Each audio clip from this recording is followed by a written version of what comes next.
생산활동 통제를 위한 기법들 중에서 두 번째 기법이 제조시간 관리입니다. 앞에서 스케줄링이 워낙 길었기 때문에 스케줄 자체가 중요하기 때문에 길 수밖에 없는데요. 설명도 많이 드려야 되고.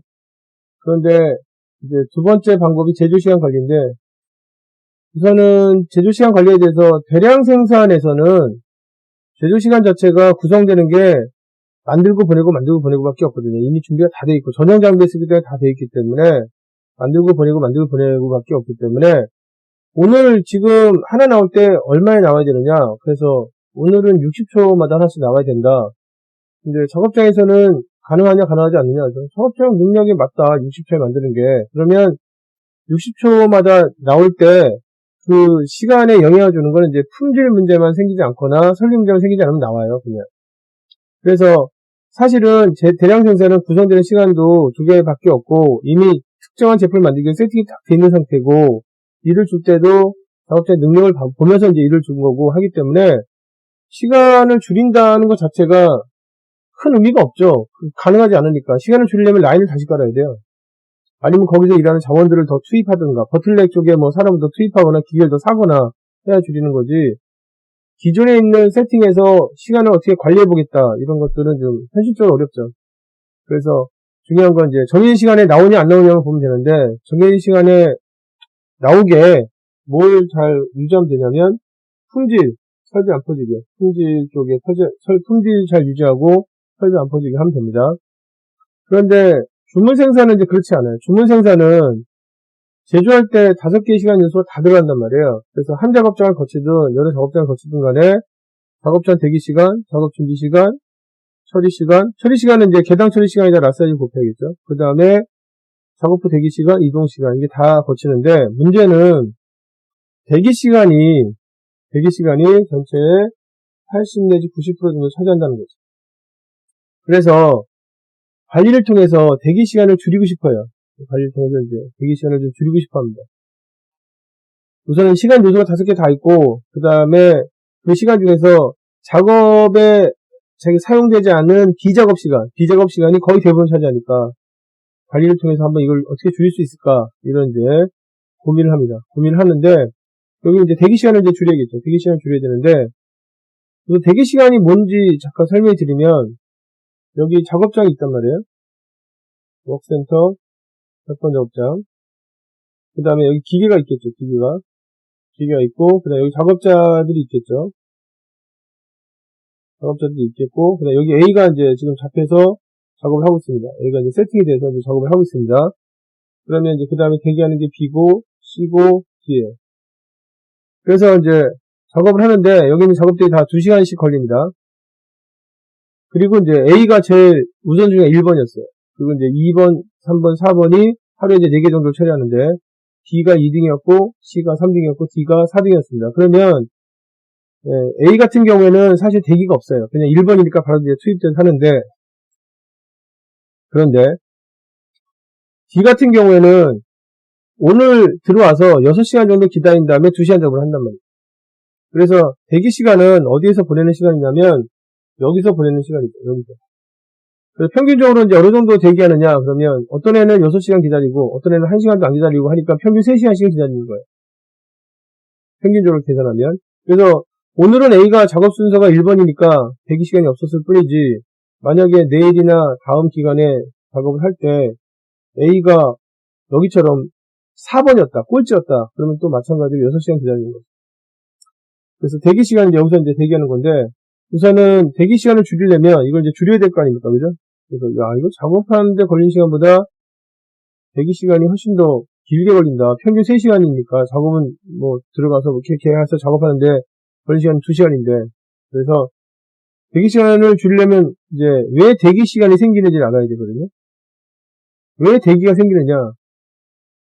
작업이 이 기계를 한번 잡으면 오랫동안 잡고 있어서, 그래서 대기가 생기는 거예요. 그래서 우리가 지금 만약에 이 주문 생산에서, 여기 주문 생산 쪽에서 Q에 대해서 고민을 하게 되면, 이걸 한번 줄이고 싶다, 그러면 이게 왜 이렇게 오래 대기하지? 그러면 한번 작업이 올라가면 2시간 동안 내려오질 않는 거야. 도대체 왜 2시간 동안 내려오지 않느냐? 그러면 2시간 동안 내려오지 않는 이유는 뭐냐면, 한 번에 만들어서 넣어주는 양이 라 사이즈인데, 1의 입고량이라고 하죠. 라 사이즈. 이 라 사이즈인데, 라 사이즈가 커서 그런 거예요. 이게 커서. 그래서, 아니, 왜 기계를 한번 잡으면 2시간 동안 안 내려오냐? 그러면, 대부분 애들이 다 500개씩 만든다. 그래서 500개씩 만들어서 넣는다. 그래서 한 번에 이제 만들 때, 여기 이제, 500개씩 이렇게 만들어서 넣는다 이거예요. 500개씩. 그러면 묻는 거죠. 아니, 그러면 A나 B나 C나 D나, 이 다양하게 만드는 작업장에서, 그럼 얘네들이 쓰일 때, 한 번에 쓰일 때, 정확하게 500개 쓰이느냐? 그렇진 않고, 한 번에 500개 들어가고, 그 다음에 이제, 다양한 주문에 대해서 공통으로 쓰다 보니까, 뭐 100개 쓸 때도 있고 50개 쓸 때도 있는데 결국은 이제 라스까지 500개다 이거지. 그러니까 한번 잡으면 기계를 잡으면 이게 2시간씩 잡고 그러다 보니까 꼴찌 먹으면 그러면 6시간 기다린다는 거지. 그래서 대기 시간은 줄이려고 하다 보면 결국은 이 라사이즈를 줄이지 않고서는 이걸 줄이지 않고서는 대기 시간을 줄일 수 없구나. 그럼 이제 그 다음에 따질 게 뭐냐면, 왜 랏사이즈가 500개냐, 이걸 따져야 돼요. 왜 500개씩. 되게 여기 있는 애들이 공통으로 사용되는, 다양한 주문에 대해서 공통으로 사용되는 어떤 뭐 반제품 같은 건데, 이게 왜 500개냐? 그러면, 500개 되는 이유는 뭐냐면, 작업장에서 작업을 할 때, 고정비가 세서 그런 거예요. 그 고정비가 작업 준비 시간이에요. 그러니까 랏사이즈가 커지는 이유는 왜 그러냐면, 작업 준비 시간이 1시간이에요. 그러니까 작업을 1시간 작업 준비한 다음에 1시간 이상을 해줘야 될 거 아니야. 그 1시간 이상이 500개야. 그래서 셋업이 길어서 이게 지금 셋업을 줄이지 않으면 그 셋업이 길어서 랏사이즈가 커지는 거고 랏사이즈가 커지다 보니까 기계를 오래 잡는 거예요. 오래 잡으니까 지금 순서가 지금 작업 순서가 뒤로 밀리는 작업일수록 오랫동안 대기하는 거죠. 그래서 큐가 길어지는 거죠. 그래서 큐를 줄이고 싶으면 랏사이즈를 줄여야 돼요. 랏사이즈 어떻게 줄이는 게 좋냐. 그래서 보통 얘네들 그냥 기본 많이 나가면 100개씩 나간다. 100개, 50개, 뭐 30개 이렇게 나가니까 100개씩 하면 좋을 것 같다. 그래서 그렇게 줄이고 싶으면 셋업을 줄여야 돼. 셋업을. 그래서 지금 조무 생산에서는 대기 시간이 차지하는 비율이 굉장히 높습니다. 근데 대기 시간을 줄이려면 그러면 결국은 셋업을 줄여야 된다. 셋업을. 그래서 주문 생산에서 가장 열심히 관리하려고 하는 시간들이 셋업이에요. 셋업 어떻게 줄일 것이냐. 근데 이제 어떻게 줄이는 거냐면, 아까 얘기했던 것처럼 뭐, 사람을 더 넣거나, 기계를 바꾸거나 하지 않고, 관리를 통해서 셋업을 줄이는 방법, 막 고민하죠. 그 중에 이제 하나가 이제 어떤 거냐면, 아주 많이 사용되는 방법인데, 그게 뭐냐면, 작업자가 앞에서 작업을 하고 있는 동안에, 작업자가 짬짬이 다음 작업에 대해서 셋업을 여기까지 해주는 거죠. 이런 셋업을 우리가 뭐라고 하는 거냐면, 이런 셋업을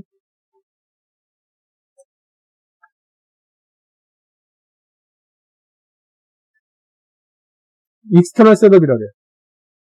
그러니까 이거는 셋업 활동을 하긴 하는데 실제 카운팅이 되지 않는 시간이죠.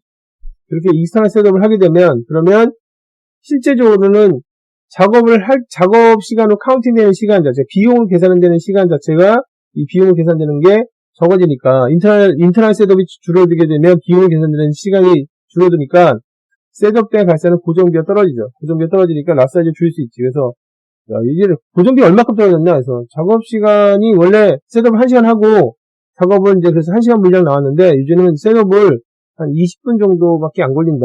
아니면 15분 정도밖에 안 걸린다 그러면 처리량도 줄일 수 있잖아요. 그죠?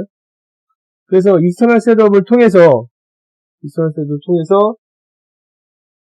다음 작업에 대해서 미리미리 준비하게 하면, 이렇게 준비하게 되면, 그럼 이제 결국은 앞에 작업 빠지고, 그 다음에 청소하는데 올리기만 하면 되잖아요. 익스터널 셋업을 하게 되면, 결국은 랏사이즈를 줄이게 되고, 그래서 랏사이즈가 어떻게 줄었냐, 그래서, 굳이 이제 500개 갈 필요 없고, 100개 정도면 된다. 100개. 그러면 이제, 대기 시간이 굉장히 줄죠. 왜냐면 예전에는 한번 잡으면은 2시간씩 잡았는데, 지금은 한번 올라가서 잡으면, 작업 준비 시간 20분, 작업 시간 한 20분, 그래서 한 40분, 그래서 2시간 잡지 않고 120분을 잡지 않고 40분을 잡으니까 여기에서 대기하는 시간 자체가 줄고, 그다음 작업도 되게 빨리 움직이죠. 빨리 움직이게 되죠. 그리고 이제 많이 만들게 되고, 다양한 종류를 만들게 되죠. 더 종류를 만들게 되고, 그래서 익스터널 셋업을 통해서 해결하려고 노력한다. 이건데, 여기서 이제 문제는 뭐냐면, 우리나라 현실에서 문제는, 익스터널 셋업을 하게 되면, 그러면 작업자들의 노동 강도가 강해집니다. 회사는 좋아지는데. 그래서 회사에서 어떻게 해야 되냐면, 이런 셋업을 한 거를 인정해서 월급에 반영시켜줘야 돼요. 이 생산성이 좋아진 거에 대해서, 이렇게 익스터널 셋업을 하게 되면, 나중에 이제 좀 부가 효과들이 이제 생기거든요. 그거 이제 나중에 다시 한번 설명해 드릴 텐데, 뒤에 슬라이드 있으니까. 그래서 이렇게 되면은 고객 서비스도 좋아지고, 왜냐면 고객한테 얘기할 때 예전에는 일주일 걸린다고 했는데 지금 3일이면 된다라든가, 아니면 예전에 3일 걸렸는데 지금 이틀이면 된다라든가, 그래서 빨리 해주면 고객이 좋아하잖아요. 그 다음에 우선 재고가 줄어들어요. 빨리빨리 빠지니까. 재고도 줄고, 작업자 유연성도 생겨요. 급하게 주문 들어온 것도 처리가 가능하고, 그 다음에 500개를 다 만들어서 유관검사에서 보낼 때보다는 100개 만들어서 유관검사에 보낼 때 품질에 대한 확인도 좋아져요. 그래서 좋아지는 게 굉장히 많아요. 셋업을 줄이는 것 자체가.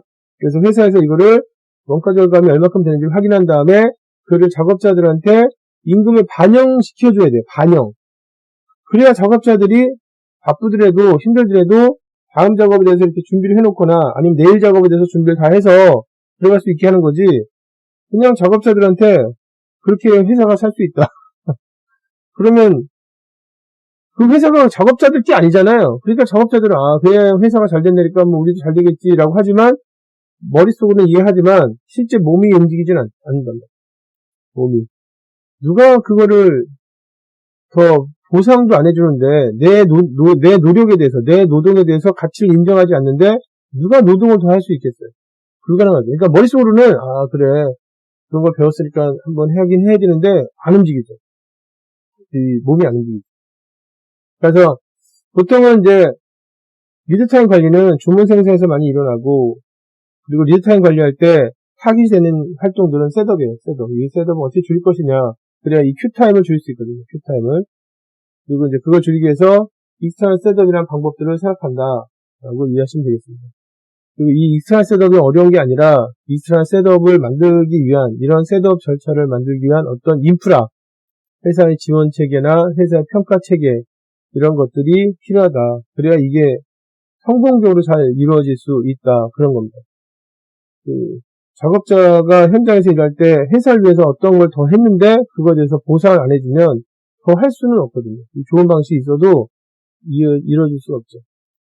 그러니까 회사가 잘 되느냐 안 되는 거냐 이거는 다 사장님의 몫이에요. 사장님이 어떻게 사람들에 대해서 동기를 부여해서 그래서 현장에서 다양한 문제들을 해결하고 불필요한 어떤 요소들을 없애게 하느냐 이게 이제 결국 관건이죠.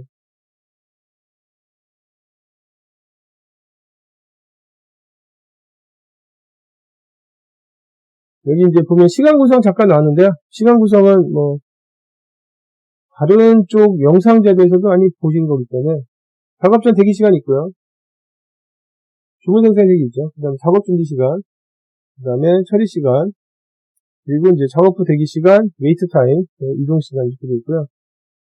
그 다음에 앞에 잠깐 설명해 드린 것처럼 작업 준비 시간하고 처리 시간, 여기 지금 두 개는 요 시간하고 요 시간, 요 두 개는 요 시간은 라우팅 파일에 들어가서 보면 있습니다. 정보가. 작업마다 다 들어가 있어요. 라우팅 파일에 다 있습니다. 그러니까 이제 여기 두 개의 시간이 우리가 뭐라고 하는 거냐면 표준 시간이라고 해요. 표준 시간, 스탠더드 타임. 표준 시간이란 말 많이 쓰잖아요. 표준 시간. 그래서 설계 쪽에 들어간 표준 시간이고, 그리고 이제 그 표준 시간은 이제 구성돼서, 그 다음에 이게 작업량이 되는 거고요. 그 다음에 제가 이제 동그라치는 요 부분, 요거하고 요거는, 동그라치는 거는 어디에 있냐면 웍센터 파일에 있습니다. 웍센터 파일에 이 정보가 들어가 있습니다. 그러니까 이제 결국 데이터베이스를 만들어야 될 건 이동시간, 이것만 데이터베이스를 만들어 놔야 됩니다. 그래가지고 주문을 받아서 처리하는데 100번에서 200번 갈 때도 있고, 200에서 300 갈 때도 있고, 100에서 300 갈 때도 있고, 100에서 저장고까지 들어갈 때도 있다. 근데 이제 그 거리나 이동수단이 어떻게 되기 때문에 시간이 얼마 걸린다. 이건 이제 기록해줘야 돼요. 그렇게 해서 이제 넣어줘야 되고요. 그 다음에 여기 시간들 중에서 우선은 간단하게 정리를 해놨는데 작업 준비 및 개당 처리 시간은 설계 쪽에서 정하고, 공정 설계나 제조 설계 때 정하고, 표준 시간이라고 한다. 아까 말씀드렸던 스탠다드 타임이죠. 그리고 작업시간은 이 노란색이 이제 작업시간인데 어떻게 선되는 거냐면 작업 준비 시간. 작업 준비라는 거는 뭐 하나 만들어도 준비를 해야 되고 100개 만들거나 1000개 만들어도 한 번 준비하는 거잖아요. 100개 만든다고 오래 하는 게 아니거든요. 세팅 한번 하는 거니까. 거기다가 1의 입고량이 랏사이즈입니다. 랏사이즈에다가 배당 처리 시간을 계산한다. 그리고 이제 비작업 시간. 여기 이제 비작업 시간을 영어로 쓸 때 어떻게 쓰는 거냐면 이렇게 쓰거든요.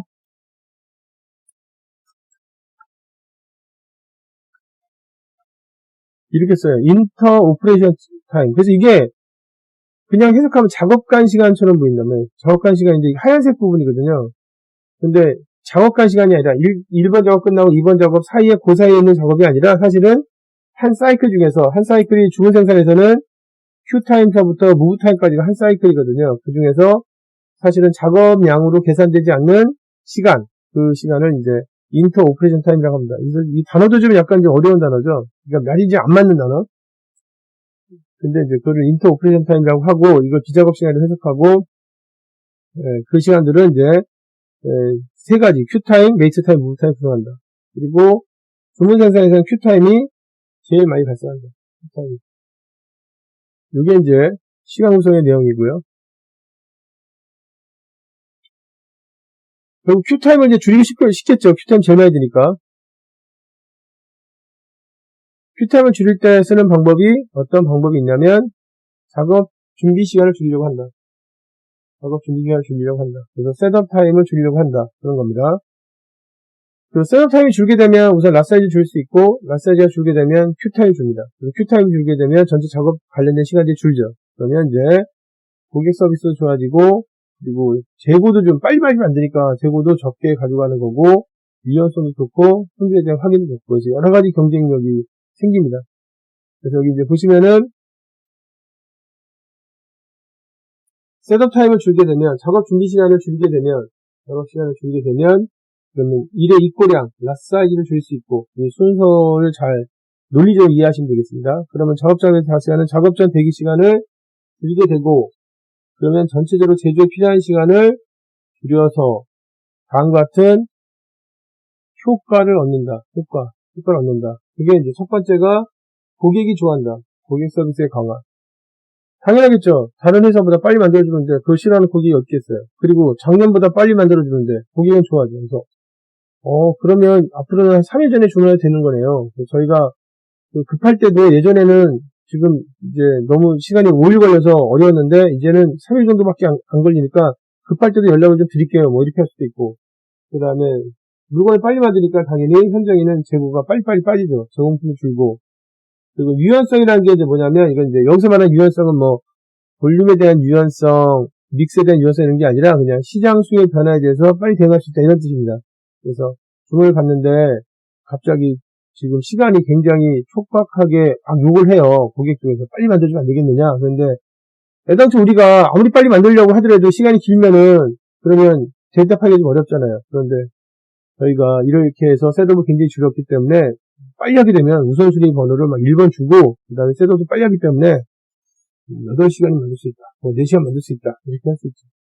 그 다음에 작업 후에 품질 확인. 다시 말하면 500개 정도 만든 다음에 그 다음에 다음 단계 넘어가기 전에 그걸 이제 핸드오버 시키기 전에 유관 검사 같은 거 하든가 뭐 잘 만들지 못 만들지 다 위에 한번 봐야 되거든요. 봐야 되는데 500개 만들고 나서 문제 있는 거 확인하는 것보다는 100개 만든 거에 대해서 확인하는 게 훨씬 더 정확합니다. 혹시라도 뭔가 잘못된 게 있으면 그 발견을 올바르게 할 수 있는 경우가 좀 이제 500개보다 100개에서 좀 수월해요. 그래서 품질에도 좋은 영향을 미친다. 이게 이제 작업 시간을 줄이는 이유가 되겠어요. 작업 시간을 줄여야 대기 시간도 줄이고 이런 좋은 어떤 혜택을 얻을 수 있다. 그리고 여기 작업 준비 시간을 줄일 때 하는 방법이 어떤 게 있냐면 이렇게 익스터널 셋업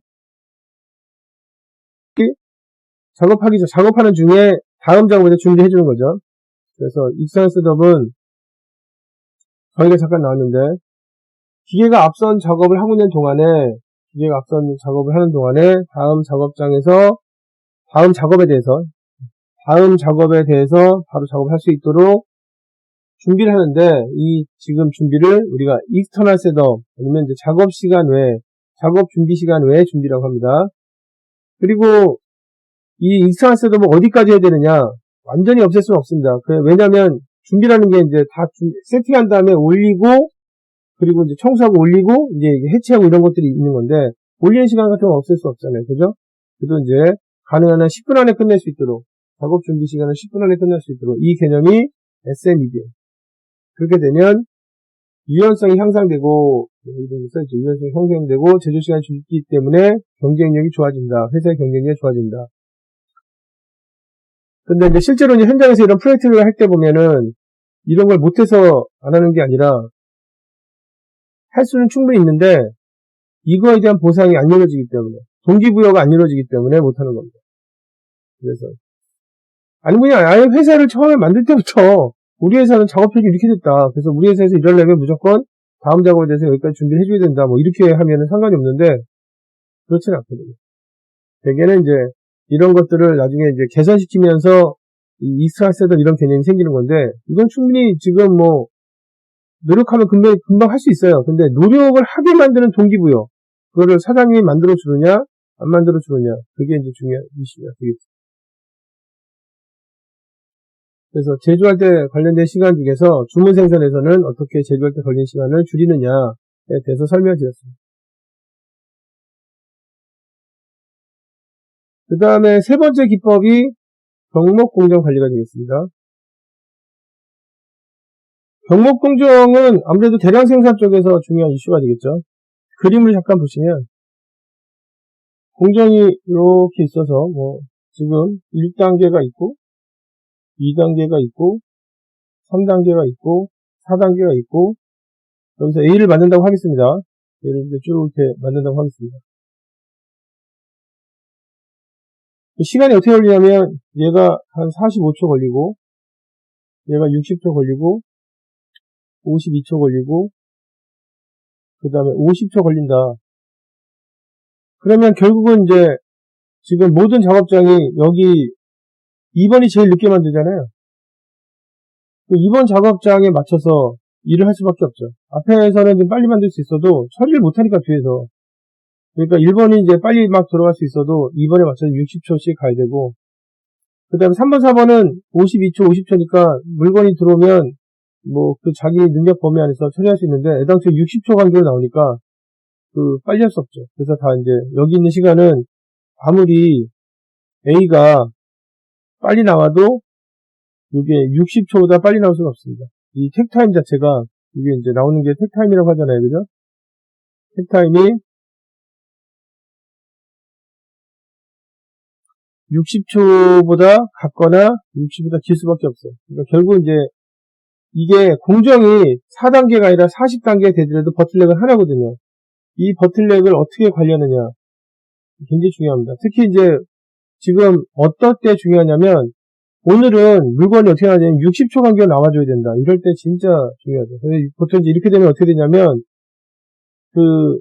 보통은 라인 맨 끝에서 물건이 어떻게 나는지 확인하는데 오늘 정말 중요해서 60초 간격으로 나와줘야 잔혹 없이 잘 끝날 수 있다. 그래서 거의 이 라인의 능력하고 그 다음에 수요가 같다. 그러면 여기 직접 버틀렉이 들어가서 정말 60초마다 만드는지 안 되는지 확인합니다. 여기서 생산 통제합니다.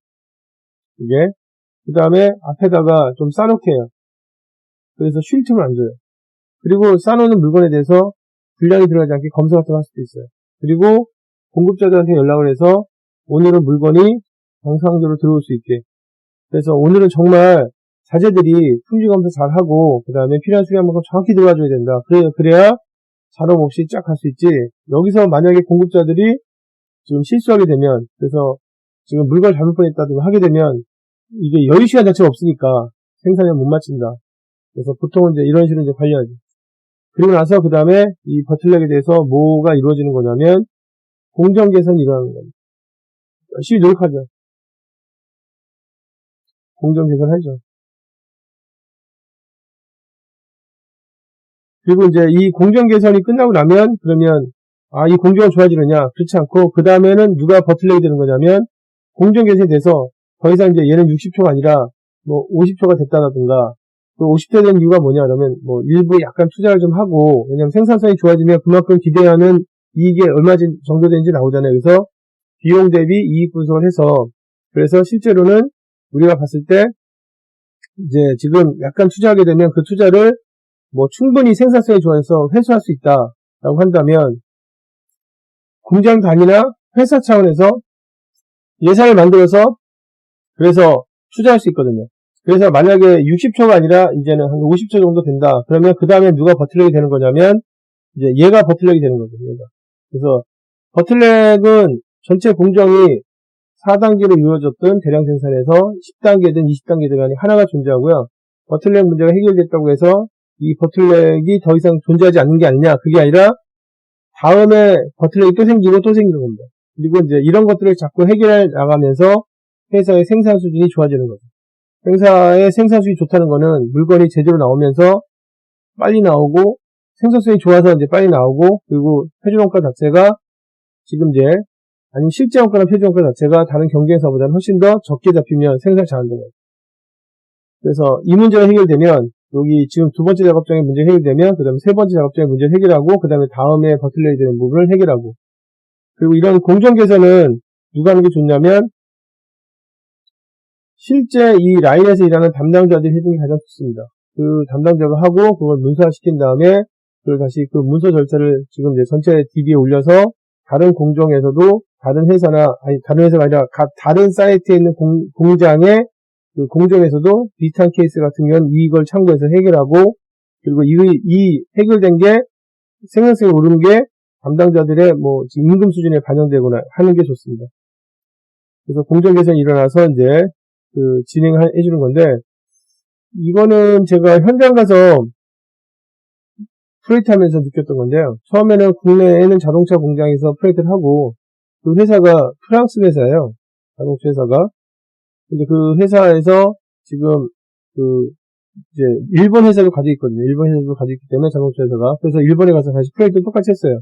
작동을 했는데 제가 이제 일본 가서 프로젝트 하기 전에 궁금했던 것 중에 하나가 한국에 있는 공장에서 해결했던 그 문제를 일본에 있는 공장에는 그 문제가 있는지 없는지 만약에 지금 그 문제가 없다면 어떻게 해결했는지 이게 궁금했는데 가서 굉장히 놀랐습니다. 사실은.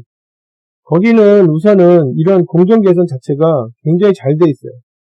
아까 말씀드린 것처럼 제가 그 말씀드리는 게 뭐 공정을 개선해서 생산성이 오르면 회사에 수익이 생기고 그 수익을 몇 대 몇을 분배한 다음에 그 분배된 걸 가지고 뭐 월급을 반영하고 이게 괜히 비현실적인 얘기잖아요. 이게 우리나라에서는. 근데 그게 우리나라에서만 비현실적인 문제고 우리가 소위 말해서 생산을 좀 잘한다 하는 데서는 아주 흔히 쓰는 방식이에요. 그래서 그 지금 제가 세팅한 라인은 어떻게 세팅을 했었냐면 하루에 330대 정도 만드는 작업장을 380대 정도 만드는 작업장으로 바꾼 거예요. 버틀렉을 해결해서. 그래서 이제 그 다음에 이제 일본에 가서 비슷한 공정에 대해서 프로젝트를 하는데 그 한국에서 이제 자동차를 만드는 그 라인하고 일본에서 자동차 만드는 라인의 그 라인은 똑같거든요. 근데 이제 생산성이 어떻게 되냐 이건데 일본의 그 공정에서는 생산성이 얼마나 하냐면 사실 이게 믿어지지 않는 값인데 저는 원래는 330을 380을 만들었어요. 이것도 잘한 거죠. 그런데 거기는 제가 봤을 때 510대를 만들죠. 510대를. 굉장히 대단한 이 버틀렉 자체를 너무너무 잘 해결해서 그 지금 이제 공정의 생산 속도가 굉장히 빨라진 거예요. 그래서 물건이 어떻게 나오냐면 510대가 나오는 거예요. 그래서 처음에는 이제 일본에 넘어가기 전에 문서를 받았어요. 그래서 그 라인을 확인하고 그 다음에 우리하고 뭐가 다른지를 확인하고 그 다음에 그 작업장에서 캐파가 어느 정도 되는지를 봤는데 이게 개선된 게 우리 380인데 기존에 걔네가 만드는 게 510이라고 해서 아니 이게 말이 되나? 근데 현장 가서 보니까 이해가 되더라고요. 그 공정 자체를 완전히 바꿔가지고 공정이 아주 간결하게 빨리 이루어지게 했는데 중요한 건 그것들을 누가 한 거냐면 그런 개선을 누가 했냐면 현장에 있는 사람들이 한 거예요. 그래서 그거를 회사에서는 인정해 줘요. 이런 병목공정 관리에서도 결국은 필요한 건 문제 해결인데 그 문제 해결을 누구를 통해서 하느냐 이런 게 이제 중요한 이슈가 될 수 있습니다. 그래서 뭐 대량 생산에서는 이 병목공정 관리가 굉장히 중요한 이슈입니다. 그래서 간단하게 이제 설명드렸고요.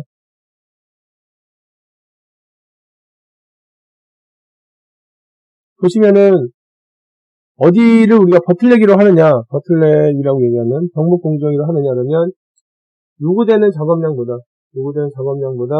항상 능력이 부족한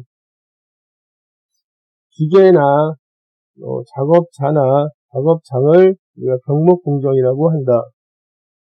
그러고요. 병목공정을 관리하는 가장 큰 이유는 뭐냐면 이 병목공정의 능력이 전체 제조공정 또는 공장의 처리 능력을 결정한다. 그러니까 걔가 60초가 최대 속도라면 물건은 아무리 빨리 해도 60초보다 빨리 나올 수가 없어요. 그래서 전체 그 제조공정의 생산성을 정말 우리가 최대로 가져가고 싶다. 그러려면 병목공정의 능력을 최대로 사용해야 된다. 그리고 이제 다른 공정들은 병목공정에 맞춰서 생산할 수밖에 없다. 그런 얘기고요. 이거는 이제 앞에 설명해 드렸으니까 잘 이해하시고. 그럼 이제 우선은 공정 계산하기 전에 병목공정을 최대할 때 쓰는 기법을 이제 뭐라고 하는 거냐면, 이제 약간 약자처럼 되는데, 드럼, 그 다음에 버퍼, 로프, 뭐 이렇게 해서 이제 DBI라는 단어를 씁니다. DBI라는 단어를 쓰는데, 이거는 어디서 나온 이론이냐면, 이 DBI 이론은 어디서 나온 거냐면,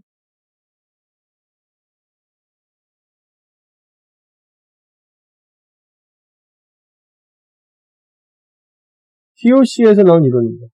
근데 앞에서 그냥 제가 설명해드리는 그 얘기예요. 그냥 별다른 내용은 아니고요.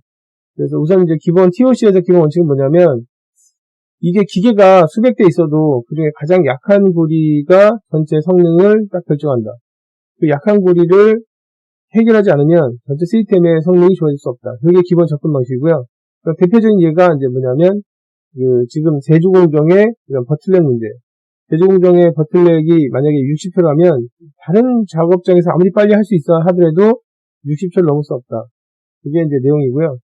그리고 이제 DBR은 이제 어떻게 하는 거냐면, 그러면 이제 지금 그 작업장의 능력을 최대하기 위해서 어떤 방법을 써야 되느냐. 이게, 그래서 예를 들어서 이제 다음 같은 공정이 있습니다. 자재가 들어가고요. 여기 이제 그림상에서 보면은 자재가 원래는 이제 A 작업, B 작업, C 작업, D 작업, E 작업 다 들어가야 되는데 그냥 그림상에서 이렇게 그냥 하나로 이제 그렸습니다. 그리고 작업장의 지금 병목공정은 어디냐면 C 작업이 제일 늦어요. 그래서 다른 작업장은 아무리 빨리 할 수 있어도 C가 45초 걸리기 때문에 45초에 맞춰서 움직이는, 최대 빨리 만들어야 45초에 만드는 이제 작업장입니다. 그런데 만약에 오늘 택타임이 얼마를 요구하는 거냐면 시장 수요를 반영한 택타임이 45초다. 그러면은 이제 생산 쪽에서는 아무래도 이 C 작업장의 능력을 최대한 쓰려고 노력하죠. 최대한 쓰려고 노력하게 하기 위해서 어떻게 하는 거냐면, 첫 번째, 실제 이 작업장에 직접 들어가서 제품이 정상적인 속도 나오는지를 계속 확인합니다. 이런 날은. 이게 이제 드럼이란 거예요. 이게 이제 결국은 만약에 오늘 우리가 물건 만들 때 60초마다 나오면 된다라든가 아니면 50초마다 나오면 된다 그러면 여유가 있잖아요. 그러면 이제 맨 끝에서 우리가 물건만 확인해요. 물건이 완제품이 정말 50초에 나오는지 안 나오는지 그것만 확인하면 된단 말이에요. 이렇게 좀 늦으면은 버틀넥 작업장에서 약간 이제 버벅거리거나 어디서 버벅거려서 늦게 되면 그래도 여유가 있잖아요. 그런데 오늘 애당초의 조건이 뭐냐면 버틀넥의 캐파랑 똑같게 지금 물건이 나가줘야 돼요. 그러니까 버틀넥이 한 번도 쉬지 않고 계속 돌아줘야 된단 말이에요. 그러니까 직접 버틀넥 작업장에 가서 물건이 지금 계속 정해진 그 작업 절차에 따라서 45초가 나오는지 확인한다 이거죠. 그걸 드럼이라고 그래요. 생산 통제를 이제 직접 현장에서 하는 거죠. 그렇게 하는 거고요. 그 다음에 두 번째는 버틀넥 작업장 앞에다가 뭘 두는 거냐면 재고를 좀 싸놔요. 재고를 쌌는데 재고를 싸놓게 되면 작업장에서 작업이 끝난 다음에 쉴 틈 없이 그냥 바로바로 작업을 이어서 할 수 있잖아요. 그래서 여기 싸놓은 재고의 경우에는 필요하다면 검사 같은 걸 할 수도 있어요. 또 지금 이제 재고를 싸놓은 거죠. 이걸 지금 이제 타임 버프라고 하는데 재고를 싸놓습니다. 인벤토리를. 그리고 공급자들한테는 얘기해요. 오늘은 원활하게 정말 자재가 필요한 지금 시간에 지연되지 않고 원활하게 들어가야 된다. 그래서 이제 그거를 얘기하죠. 그걸 이제 로프라고 합니다. 로프라고 하는데, 단어를 좀 약간 어려운 단어 썼죠. 그런데, 상징적인 단어를 쓴 겁니다. 그래서 공급자들하고 이제 어떤 걸 나누냐면, 지금 몇 개를 만들고, 그래서 오늘은 자재가 어떻게 들어와야 되는지, 그래서 이제, 정보체계, 그렇게 해서 관리해준다. 그래서 오늘은 버틀렉이 어떻게 돌아야 되느냐, 최대 능력을 돌려야 된다. 그러면, 바로 이제 그 버틀렉 작업장에 들어가서 생산 통지하고, 그 다음에 작업장이 실증 안 주게 재고 쌓아놓고, 정해진 재고만큼 쌓아놓고, 그 다음에 공급자들한테 정보 전달해서, 그래서 해당하는 필요한, 그 공급자들부터 공급되는 자재 중에 필요한 재고들이 이제 정확하게 들어올 수 있게. 이렇게 관리해준다. 이거를 이제 우리가 DBI라고 하고, 이런 것들에 대한, 그래서 DBR에 대해서 설명드렸습니다. 버틀렉 관리해서. 네, 지우겠습니다.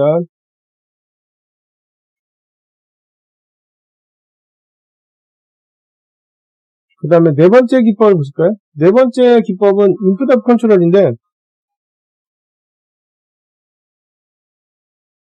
인풋 오브 컨트롤은 다른 말로 해서 뭐라고 얘기하냐면 능력 통제 기법이라고 합니다.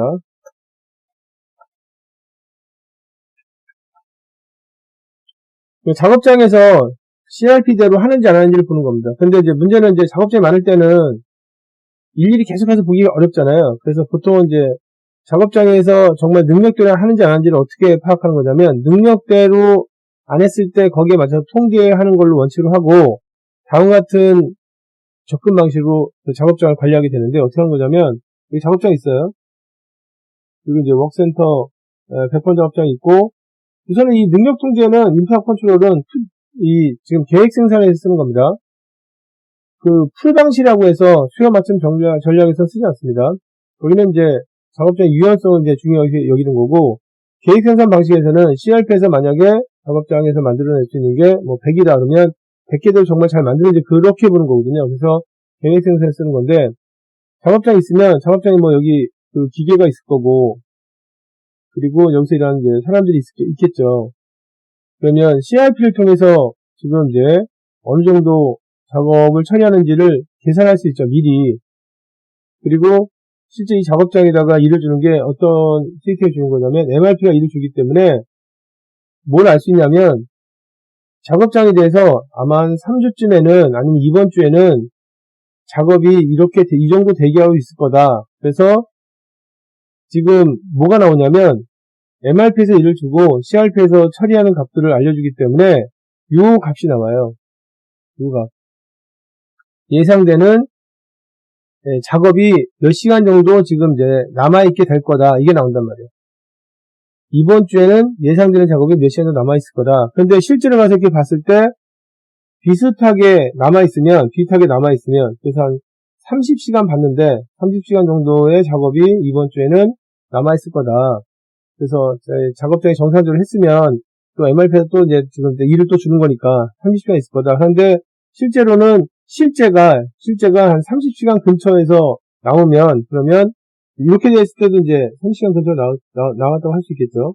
그러면 이제 작업장이 정상적으로 하나 보다. 그런데 이 두 개의 값이, 여기 있는 두 개의 값이 너무 차이가 많이 나면, 그러면 작업장이 자기 능력대로 일을 못하고 있을 수도 있겠다라고 생각하는 거죠. 또는 이렇게 돼도 이제 이상하다고 생각해요.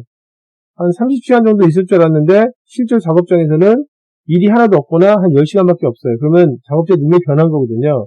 그래서 이렇게 지금 실제 예상되는 작업장의 지금 이제 작업량하고 실제 작업량을 비교해서, 그래서 차이가 너무 크면 작업장의 능력이 변했구나, 그리고 그 능력이 변한 거에 대해서 통제해주는 기법이 인풋 오브 컨트롤이 되겠습니다.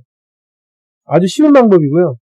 그리고 이렇게 하게 되면 작업장이 아무리 많아도 CRP대로 다 관리할 수 있어요. 그리고 만약에 작업장의 능력이 좋아지면 CRP를 업데이트하면 되는 거고, 기법이 이런 게 이제 인풋 오브 컨트롤이 되겠습니다.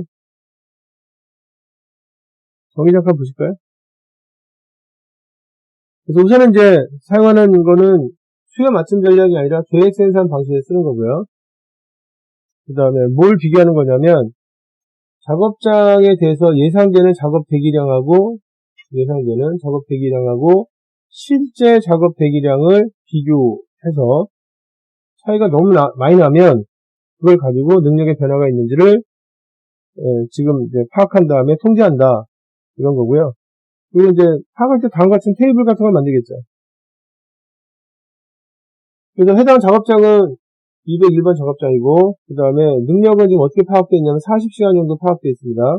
그리고 이제 뭘 작성하는 거냐면, 요 마지막 칸을 작성하는 거죠. 그래서 마지막 칸을 작성해서 처음에 이제 지금 예상되는 작업은 32시간 정도 걸리는데, 실제는 32시간이다. 그래서 이걸 쭉 비교해서 기간별로 이제 확인하는데, 마지막에 이제 어떻게 되냐면, 예상되는 건 20시간 정도가 되게 하는데, 그 다음에 실제는 이제 지금 이제 22시간인데 20시간이다. 그러니까 예상되는 22시간인데 실제는 20이다. 그럼 차이가 이제 좀 나긴 나잖아요. 그죠? 근데 어느 정도 이상 차이가 나야 지금 문제가 있다고 보는 거냐면, 이 허들 레이트 이상 차이나, 이 한계값을 이제 설정해줘요. 설정해서 10시간 이상 차이가 나면, 그러면 뭔가 능력이 이상한 걸로 본다라고 보는 거죠. 그리고 이 지금 22시간 어떻게 나왔냐면, 여기 있는 값하고 그 다음에 지금 이제 여기 있는 값, 그러니까 계획된 인풋하고 그 다음에 계획된 아웃풋을 비교해서 이 정도 지금 작업을 주고 MRP에서 이 정도 처리하게 되면 몇 시간 정도의 작업이 있을 거다 이렇게 계산해 주고요. 그 다음에 밑에 있는 지금 실제 작업량은 뭘 계산하는 거냐면, 실제 인풋하고 그 다음에 실제 아웃풋을 비교해서 결국 이 정도 될 거다 비교하죠. 그래서 차이가 굉장히 많이 나면 도대체 무엇 때문에 이렇게 차이가 나는지를 알 수도 있어요. 그래서 우리가 이제 보통 보면은 작업장에는 어떻게 예상했냐면 한 30시간 정도 있을 거라고 생각했는데, 이게 지금 실제로는 한 10시간밖에 없어요. 그래서 이 허들레이트에 걸렸어. 그러게 되면 왜 10시간 있는지를 이제 알 수 있습니다. 그래서 작업을 좀 적게 줘서 10시간인지, 아니면은 정말 작업장에서 너무 빨리 해서 10시간인지, 또는 이제 이것도 이제 이렇게도 이제 확인할 수 있죠. 원래는 한 30시간 정도가 대기하고 있어야 되는데, 실제 작업장은 몇 시간 대기하는 거냐면 50시간 정도가 대기하고 있어요. 그래서 10시간 넘었어. 그러면 왜 이게 10시간인지를 이 위에 이 계산된 값이 결국 인풋하고 아웃풋을 뺀 게 대기시간인데, 그걸 가지고 이렇게 된 이유가 작업장에서 버벅거려서 50시간 정도 작업이 밀려있는 건지, 작업장은 정상대로 하고 있는데 지금 실제 인풋이 너무 빨라서 그런 건지, 이런 걸 알 수 있습니다. 그래서 앞에 이제 비교해 보니까 이렇게 30시간인데 50시간 정도 있는 걸 비교해 보니까 작업장에서 좀 버벅거려서, 그래서 제대로 처리를 못한 거다. 그러면 그걸 가지고 작업장에 대해서 통제한다. 그런 겁니다. 성과에 지금 반영하고, 그 다음에 이 문제를 빨리 해결하고, 그 다음에 그런 문제가 재발하지 않게 통제한다. 이렇게 이해하시면 되겠습니다. 굉장히 간단한 방법이고요. 작업장이 만약에 뭐 5개, 6개 있어도 정말 CRP대로 하는지 안 하는지를 이렇게 딱 간단하게 정리해서 볼 수 있는 방법입니다. 효과적인 방법.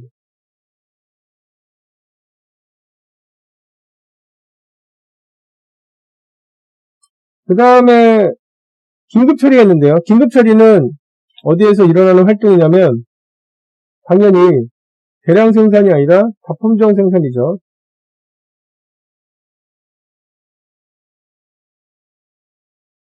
다품종 생산에서 일어나는 겁니다. 왜냐하면 대량 생산은 긴급 처리를 하지 않아요. 애당초 생산에서. 긴급 처리가 일어난다면 물류 쪽에서 일어나는 거고, 대량 생산에서는 이제 다품종 생산은 이제 주문이 이제 들어오니까 주문대로 진행하다 보면 고객이 긴급 처리 요청할 수가 있어요. 긴급 처리를 요청했을 때 해주게 되면 그만큼 경쟁이 생긴단 말이에요. 그런데 문제는 뭐냐면, 이 긴급 처리를 할 때, 이 엑스퍼다이팅이라는 걸 할 때, 오버타임이나 외주를 쓰게 되면 비용이 고객한테 얻을 수 있는 혜택보다, 고객이 우리한테 이제 지금 혜택을 주는 것보다 발생한 비용이 훨씬 크단 말이에요. 그래서 우리가 만약에 주문 생산이다 그러면 오버타임이나 외주 없이 어떻게 하면은 긴급 처리를 할 수 있을까, 이런 기법들을 마련해야 됩니다. 그래야 경쟁력이 생길 수 있어요. 그래서 보시면 우선은 긴급 처리는 주문 생산에서 이루어지고, 이유는 이제 생산이나 공급의 문제 때문에 생길 수도 있지만 고객의 요청에 의해서, 요구에 의해서도 발생한다. 그래서 주문 생산에서는 긴급 처리를 해주면서도 효율적인, 그러니까 비용이 적게 드는 그런 방법에 대해서 고민해야 된다. 보통 일반적으로 이런 방법이 없으면 잔업을 하거나 외주를 줍니다. 저희가 해드리겠습니다. 이거 밤을 샌다 이거죠. 그런데 잔업을 하게 되면 2배 이상의 비용이 발생하고, 외주를 주게 되면 3배 이상의 비용이 발생한단 말이죠. 그래서 기법을 마련하려고 하는 겁니다. 그 다음에 우선 이제 긴급 처리를 할 때, 원래는 이제 갑자기 요청하니까 짜놓은 작업 중에서 그 작업 중에서 일부를 이제 지금 이제 뒤로 밀고 그다음 긴급 처리 먼저 해야 되잖아요. 그래서 원래 내일은 A하고 B를 먼저 하기로 했는데 C가 급하게 들어왔으니까 C를 먼저 하고 그러면 A나 B 중에 D를 밀어야 될 거 아닙니까? 그죠? 근데 이제 그 밀을 때 잘 밀어야 됩니다. 그래서 약간 여유가 있는 애를 찾아서 밀어줘야 됩니다. 그래서 그 특정 작업에 대해서 긴급 처리할 때 작업장에서 생각해야 될 게 뭐냐면 어떤 거를 이제 뒤로 미룰지 이 품목을 결정하는 게 우선 중요합니다. 안 그러면 그 다음 기간에 또 긴급하게 될 수 있어요. 긴급 처리는 이제 이런 거고요. 주문 생산해서 한다 이거고. 방법은 보통 이제 오버타임이나 그 다음에 섭 컨트랙팅이라고 해서 외주를 주는 게 있는데 그걸 빼면 첫 번째 방법은 뭐냐면 작업 분할이 있습니다. 작업 분할. 작업 분할은 이제 급하니까 작업을 한 반 정도나 한 뭐 3분의 1씩 나눠서 정말 급하면은 내가 지금 혼자 해야 되는데 정말 급하면 기계를 한 대만 부르는 게 아니라 한 두 대, 세 대 불러서 그거들을 나눠서 이제 할 수 있죠. 그걸 작업 분할이라고 합니다. 작업 쪼개기 뭐 이런 건데 작업 분할인데 작업 분할은 지금 어떻게 하는 거냐면 특정 작업을 이제 지금 긴급 처리할 때 한 대 이상의 기계를 또는 한 대 이상의 작업장을 추가로 투입해서 동시에 작업을 진행하는 것을 작업 분할이라고 한다. 그런 겁니다. 그래서 원래 이제 혼자 해야 되는데 급하니까 하나 더 불러서 여기 이제 하는 모습이 잠깐 나왔어요. 하나 불러서 하죠. 그러면 얼마 시간이 주는 거냐면 이 정도 시간이 주는 거죠. 그래서 이제 고객이 원하는 시점에 나가고 결국 이제 긴급 처리한 건 고객이 원하는 납기가 급하니까 그 납기를 지키기 위해서 이런 방법을 쓰는 거란 말이에요.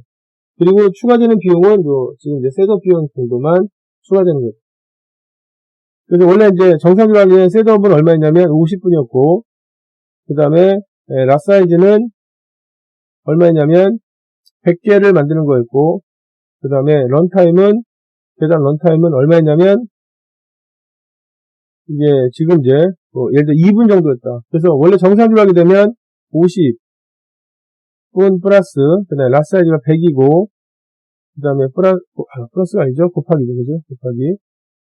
그래서 지금 곱하기 2분 해서 원래 하게 되면 250분이 걸리는 거죠. 250분이 걸리는데 반반 나눠서 하는 거죠. 반반 나눠서 하는 거니까 시간이 어떻게 되는 거냐면 50분에다가 50 곱하기 2 해서 그래서 지금 시간은 얼마냐면 150만 드는 거죠. 그래서 이제 만약에 여기 지금 혼자 하게 되면 원래 얼마 걸렸던 작업이냐면 250이 걸리는 작업이었는데 이거를 이제 분할해서 하게 되면 셋업을 한 번 더 해야 돼요. 어쩔 수 없이. 근데 150이니까 100분 정도 줄일 수 있죠. 일반적으로 이건 뭐 학교 다닐 때도 급하면 친구랑 같이 작업을 한다든가 이런 일은 흔하니까 금방 이해하실 수 있을 거라고 생각합니다. 그 다음에 두 번째 방법은 뭐냐면 작업 겹치기가 있습니다. 겹치기가 있는데 이거는 이제 작업 중첩이라고 썼는데 오버래핑이 있습니다. 오버래핑. 이거는 뭐냐면 급하니까 한 반 정도 한 다음에 다음 작업장에 미리 보내주는 거예요. 그래서 보내서 걔가 준비해서 진행할 수 있게 하고 나머지 끝나면 더 보내는 겁니다. 그래서 작업 겹치기는 그림을 보시면 정의가 나오고 그림 보시면 어떻게 되냐면 작업은 100번 작업장이 끝나고 나서 그 다음에 200번 작업장 넘어가야 되는데 정상적으로 다 끝난 다음에 보내게 되면 그래서 이제 여기 보면 작업에서 작업 준비하고 그리고 이제 작업을 처리한 다음에 여기 M이라는 게 이제 이동이에요. 이동을 시켜서 이제 다음 작업장에서 할 수 있게 하는데 너무 급하니까 어떻게 하냐면 반만 작업하는 거죠. 반만 작업하는데 먼저 한번 이동을 시켜놔요. 시켜주고 그럼 이제 얘가 이제 그걸 받아서 준비한 다음에 진행할 거 아니에요. 그러면 그 다음에 나머지 이제 해결이 되면 그다음에 다시 한번 보내주는 거죠. 그래서 오버래핑은 지금 뭐만 증가하는 거냐면 무브가 한 번 더 늘어나요. 무브가 더 늘어납니다. 근데 어느 정도 시간이 세이브가 되는 거냐면 요 겹치는 시간만큼이 세이브가 되는 겁니다. 요 시간들이 겹치는 작업마다. 그래서 이제 실제 작업이 요만큼이 이제 세이브가 되는 거죠. 이게 그래서 정말 급하면 각 작업장에서도 혼자 하지 않고 두 대 정도 가지고 쪼개서 하고 쪼갠 다음에 또 겹쳐서 하고 하게 되면 굉장히 많이 줄 수 있겠죠. 이런 기법을 마련해야 됩니다. 그래야지 긴급 처리가 들어왔을 때 잘 대응할 수 있다. 이렇게 이해하시면 되겠습니다. 여기는 이제 뭐 정의 잠깐 나오는데, 지금 이제 앞선 작업장에서 일부 처리한 작업을 다음 작업장에서 처리할 수 있도록 허용해 주는 것. 그래서 이런 걸 이제 작업 중첩이라고 하는데, 사실 오버래핑은 이제 작업 겹치기 뭐라는 뜻이잖아요. 그죠? 그리고 추가되는 비용은 여기, 지금 이제 이동 비용이 추가됩니다. 그러니까 얼마 안 든다는 얘기입니다. 긴급하게 하더라도 얼마 안 든다. 정의가 잠깐 나왔습니다.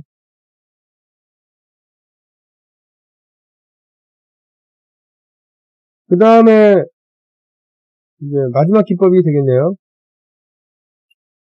작업 우선순위 주는 건데요.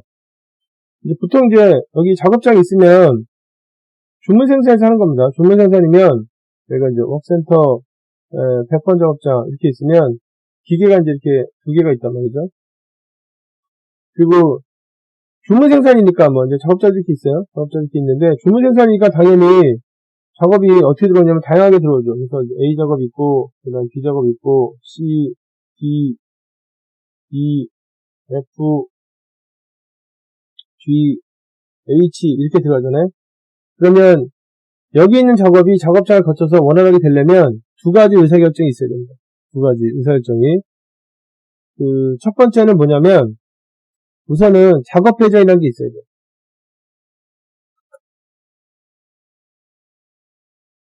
작업 배정이 있어야 됩니다. 그래서 A 작업은 이제 1번 기계에서 하고 뭐 B 작업 2번 기계에서 하고 이런 작업 배정이 있어야 되고 그 다음에 작업에 대해서 뭘 정해야 되냐면 프라이어리티 작업에 대한 우선순위를 줘야 됩니다. 그래서 이제 지금 여기 기계가 어떻게 되냐면 100번 작업장에 101번 기계고 두 번째 기계가 102번 기계예요.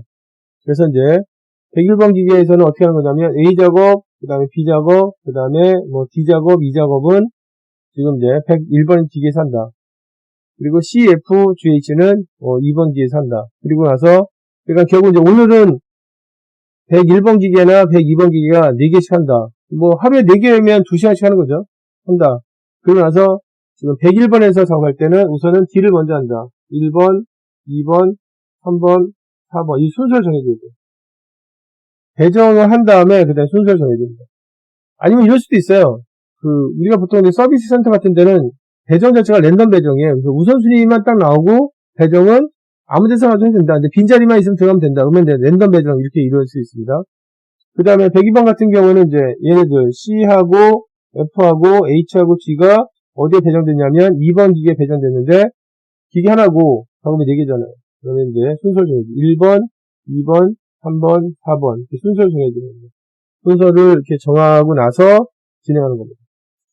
그래서 이제 앞에서 잠깐 우리가 대기시간 잠깐 얘기했어야 되는데 작업장에서 대기시간은 순서가 어떻게 되느냐에 따라 달라져요. 그래가지고 여러분들이 뭐 서비스 센터에서 지난번에 가서 서비스 받을 때 뭐 작년이나 재작년에 뭐 쓰고 있는 휴대폰이 고장나서 서비스 센터 갔을 때 1시간 기다렸다고 해서 지금 1시간 기다리는 건 아닙니다. 번호표를 먼저 뽑잖아요. 그러면 대기시간이 이제 달라지는 거죠. 그래서 보통 우리가 제조할 때 걸린 시간 중에 대기시간은 평균 대기시간을 얘기하는 겁니다. 평균 이 정도 기다리는데 그보다 빨리 될 수도 있고 좀 늦을 수도 있고 평균 시간이. 그래서 작품전 생산에서는 반드시 어떤 기법이 있어야 되냐면 우선순위를 주는 기법이 마련되어 있어야 됩니다. 그래서 작업이 들어오면 어떻게 순서를 정하겠다.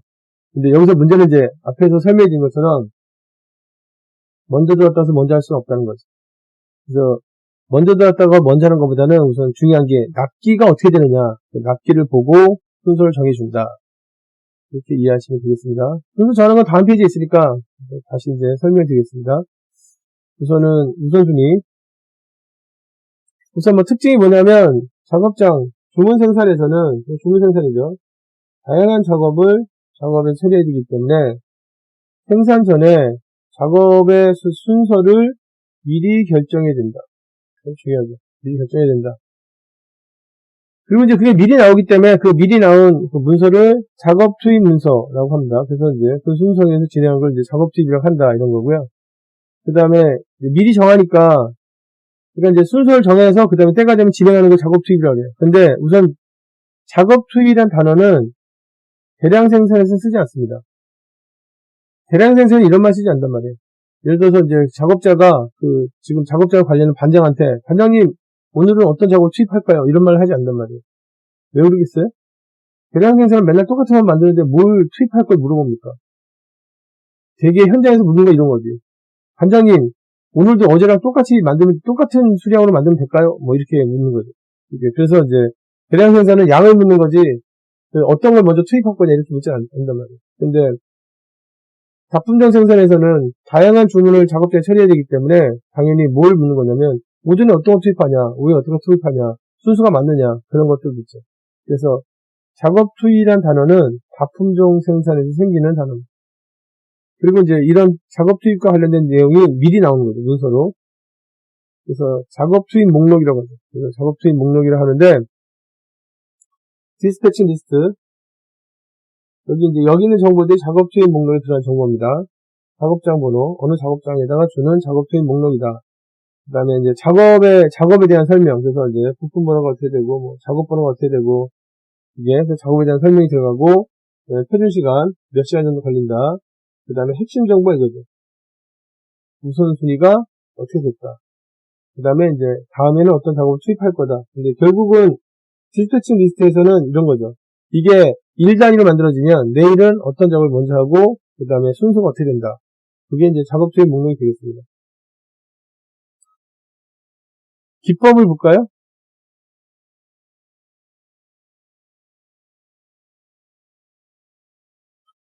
작업 투입과 관련된 기법을 보시면 우선은 첫 번째가 뭐냐면 먼저 들어온 작업을 먼저 한다.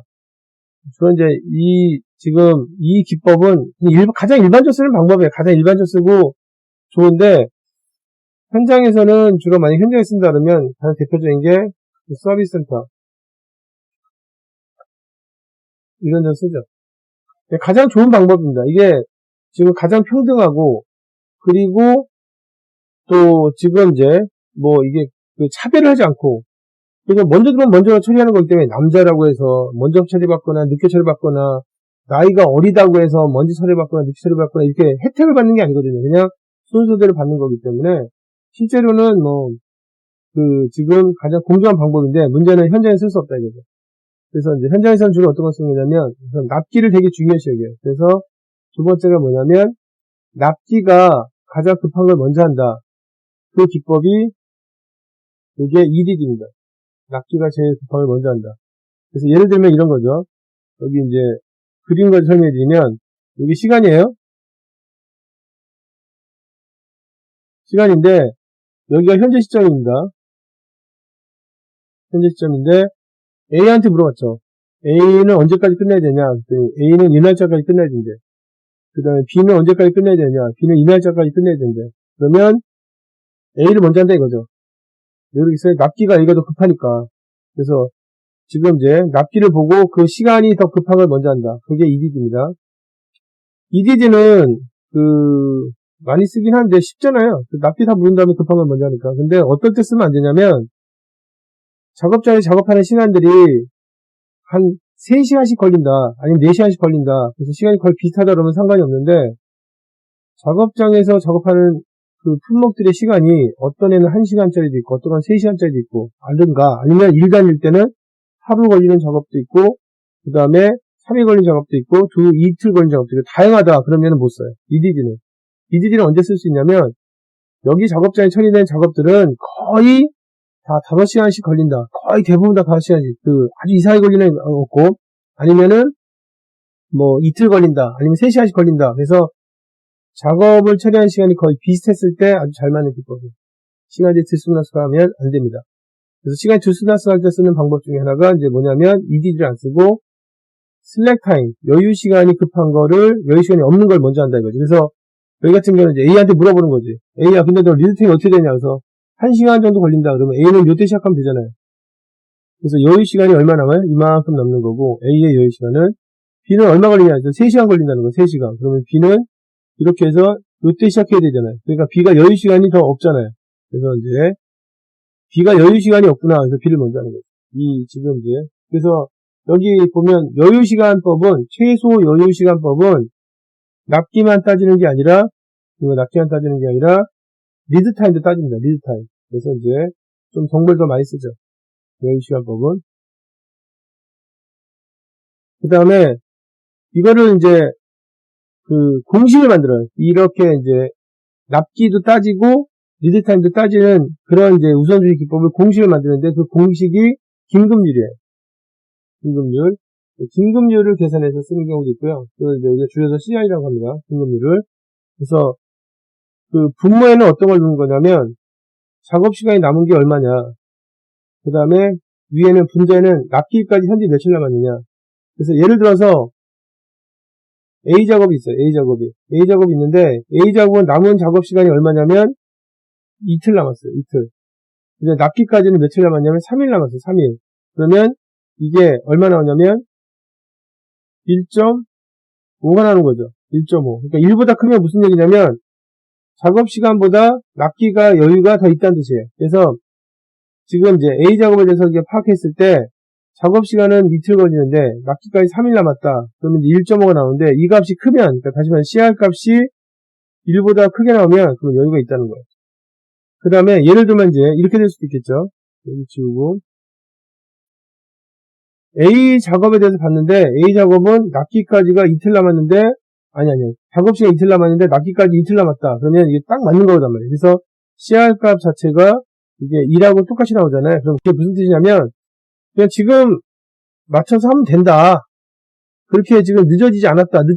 그냥 지금 딱 기계 잡아서 그래서 진행하면 된다. 이게 근데 이제 만약에 이렇게 되면 좀 늦어진 거죠. 작업하면은 이틀 걸리는데 실제 납기까지는 하루밖에 안 남았다. 다시 말해서 CR 값 자체가 이게 1보다 작으면 그러면 이제 지금 어떻게 되는 거냐면 이 케이스는 급해지는 거죠. 그래서 긴급률을 이용하게 되면 납기하고 리얼타임을 같이 고려하는데 이 값이 얼마보다 작으면 문제가 되는 거냐면 1보다 작아지면 작아질수록 정말 문제가 되는 거예요. 그래서 빨리 처리해줘야 돼요. 그래서 이제 이 긴급률 같은 걸 쓸 수 있다. 그래서 이걸 나중에 현장에서 이제 그 교육시킬 때 그냥 이 값이 작은 걸 먼저 해라. 그러면 되는 거니까. 그 현장에서 전달하기도 편하고 계산에 이런 논리가 이제 들어가서 납기도 보고 리타임도 보니까 그렇죠. 그런데 이렇게 된다 하더라도 문제가 뭐냐면 어떤 기법을 쓰더라도 동점이 납니다. 그러니까 먼저 들어온 그 주문을 먼저 처리한다. 여기서는 절대 동점이 날 수가 없어요. 왜냐면 그 시간이니까 정확하게 같은 시간에 작업이 들어올 수는 없거든요. 약간의 미세한 차이가 있더라도 먼저 들어온 작업이 있고 늦게 들어온 작업이 있는데 이 그 선입선출이 아니라 나머지 EDD나 슬랙 타임이나 뭐 그 다음에 CR 값을 쓰게 되면 동점이 생깁니다. 동점이 생길 때는 그걸 이제 어떻게 하는 거냐면 동점을 깨야 되잖아요. 기계는 한 대고 그 다음에 같은 점수가 나왔으면 그걸 다시 순위를 또 가려야 될 거 아니에요. 그래서 이제 많이 쓰는 게 뭐냐면 두 작업 중에서 작업 시간이 짧은 게 어떤 거냐 지우겠습니다. 그래서 이제 그거를 SPT라고 합니다.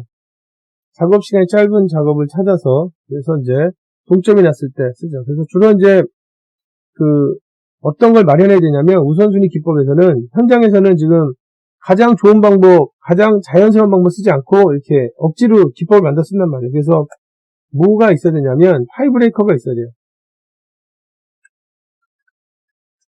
타이브레이커가 있어야 됩니다. 그래가지고 처음에 이제 우선은 따질 때는 뭘 가지고 따질 거냐면 여기 뭐 크리티컬 레이시오 가지고 하겠다, 긴급률 가지고 하겠다, 아니면 EDD 가지고 하겠다 정하고 만약에 동점이 나게 되면 그러면 이제 그때 동점은 이 방법을 가지고 깨겠다, 아니면 뭐 작업 수가 적은 거를 먼저 한다라든가 아니면 시간이 빨리 끝나는 걸 먼저 한다든가 그래서 하여튼 이 타이브레이커를 마련해 줘야 됩니다. 보통 일반적으로 주문 생산을 하는 회사들은 이 타이브레이커 2개 정도를 마련해요. 그래서 기본 지금 이제 기법을 가지고 순위를 매기고 동점이 나면 첫 번째 타이브레이커로 이제 순위를 다시 한번 지금 재설정해주고 그래도 동점이 나면 세 번째가 이제 지금 설정해주고 해서 쓰는데 가장 좋은 방법은 없고 써보니까 이게 제일 괜찮더라. 괜찮다는 게 뭐냐면 납기 지원 같은 게 안 생겨서 급하게 일이 진행이 안 되더라. 이 기법을 쓰게 되면 그래서 이제 찾아가는 겁니다. 제일 좋은 방법은 없습니다. 회사마다 케이스 바이 케이스이기 때문에 다 달라요. 자, 그래서 이제 생산활동 통제 사용 기법들 중에서 마지막 기법이 이 우선순위 주는 거잖아요. 우선순위 주는 거에 대해서 설명을 드렸습니다.